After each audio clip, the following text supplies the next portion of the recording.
Muchas veces no les ocurre que nunca se han fijado en algo muy detalladamente, como decir el dibujo marcado de una moneda, los trazos exactos de una tipografía, los detalles de un logo, y sin embargo son capaces de recordar con facilidad el color, la forma y el tamaño. ¿Alguna vez se han puesto a pensar cómo funciona el proceso de percepción relacionado a la atención? ¿Se les hizo fácil o difícil? Esta es la cuestión que en 1980 proponen Anne Treisman y Gary Glade, dos psicólogos ingleses que se especializaron en la psicología cognitiva, es decir, los procesos que implican el conocimiento, especialmente la atención visual, la percepción de los objetos y la memoria. A través de su teoría sobre la atención, evidenciaron cómo la información es seleccionada e integrada para formar objetos que guían al pensamiento humano y a la acción. Este fue uno de los modelos psicológicos más influyentes en los que se replantea el papel de la atención focalizada y su proceso perceptivo. Pero antes de continuar, debemos entender ciertos conceptos que nos ayudarán a no sufrir un colapso mental en el intento. El estímulo. Con esto nos referimos al objeto como tal, que estimula los órganos sensoriales del cuerpo. Procesamiento ascendente. Análisis que inicia en los receptores sensoriales y culmina con la integración de la información en el cerebro. Objetivo o target. Es el estímulo relevante que debe ser identificado. A los estímulos que deben ignorarse se les denomina estímulos distractores. Conjunciones ilusorias. Son efectos psicológicos en los que los participantes combinan características de dos objetos en uno solo. Atención serial es la capacidad de buscar y borrar un estímulo repetido sin confundirse ante el resto de estímulos que actúan como distractores. Ahora bien, ¿recuerdan el ejemplo del principio? Es lo que Treisman y Glade tratan como búsqueda visual. La búsqueda visual es una tarea perceptiva que requiere atención y que implica un escaneo del entorno visual para localizar un objeto o característica particular, el objetivo, entre un grupo de distractores.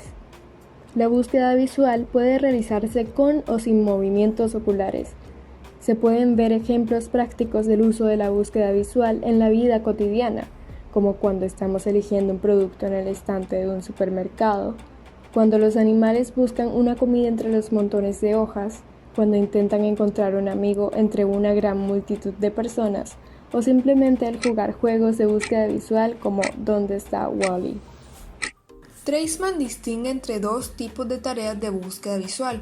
La primera es búsqueda en paralelo, donde solo se tiene en cuenta una sola característica, ya sea el color, la forma, el movimiento o la orientación. Por ejemplo, si buscamos entre un grupo de relojes, la característica de circular. El otro tipo de búsqueda es la búsqueda de conjunción, la cual se sirve la atención serial para buscar un objetivo rodeado de distractores que poseen una o más características visuales comunes con el objetivo mismo. Es mucho más lenta que la búsqueda en paralelo y requiere atención consciente y esfuerzo. Como ejemplo, podremos estar buscando en un grupo de manzanas similares las características de una manzana grande y roja. En las primeras etapas del procesamiento, la búsqueda de conjunciones usa procesos ascendentes para identificar características preespecíficas entre los estímulos. Luego, esos procesos son superados por un proceso más en serie de evaluación consciente de las características indicadas de los estímulos para asignar adecuadamente la atención espacial focal de uno hacia el estímulo que representa con mayor precisión al objetivo.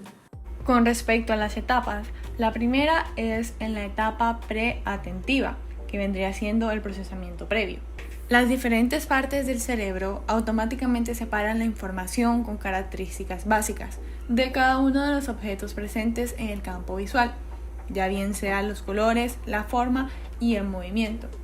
Sin embargo, no estamos conscientes de este proceso porque es tan rápido que ocurre antes de que nos demos cuenta del objeto, sin ningún esfuerzo.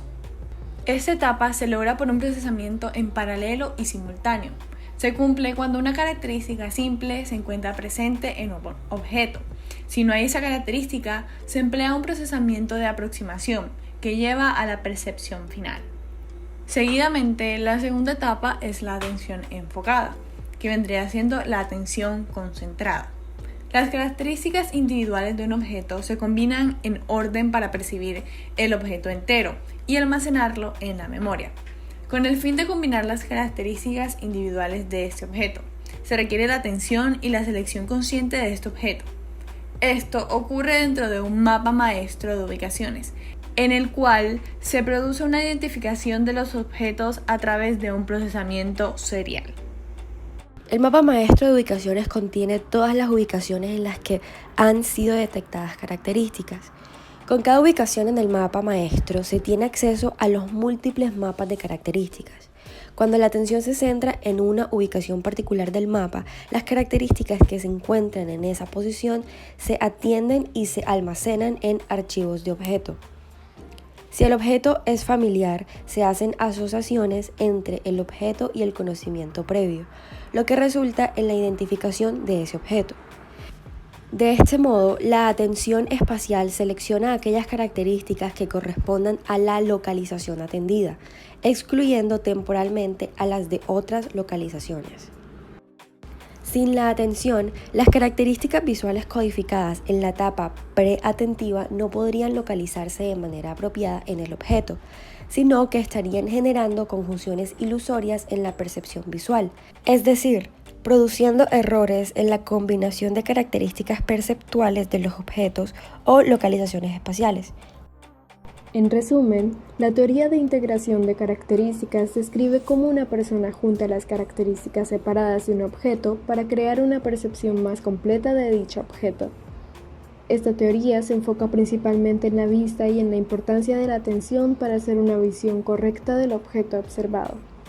La atención del espectador es otro aspecto clave a la hora de diseñar. Si queremos que nuestro producto sea memorable de la primera vista, tenemos que poder dirigir la atención del espectador haciendo uso de colores, tamaños y formas que tengan peso visual y sean reconocibles desde la etapa preatentativa. Lo último que queremos es que nuestro producto sea demasiado confuso, complejo o mal balanceado, hasta el punto que es difícil para la audiencia identificarlo a menos que ya tengan una atención concentrada. Esta situación no es realmente lo ideal porque si el diseño no se comprende, es probable que se olvide no muchos minutos después. Para lograr los mejores resultados, hay que valernos de nuestro conocimiento de la percepción. Ejemplos como los colores fuertes, entre ellos el amarillo y el rojo, nos ayudan a llamar la atención. Los colores suaves, como el azul claro, el rosa y el lavanda, producen tranquilidad. Colores neutros como el blanco y negro ayudan a crear un balance visual. Una tipografía gruesa sirve para crear impacto. Una delgada sirve para pretender delicadeza. La silueta de un personaje debe ser reconocible y muchos más. Son importantes a la hora de diseñar.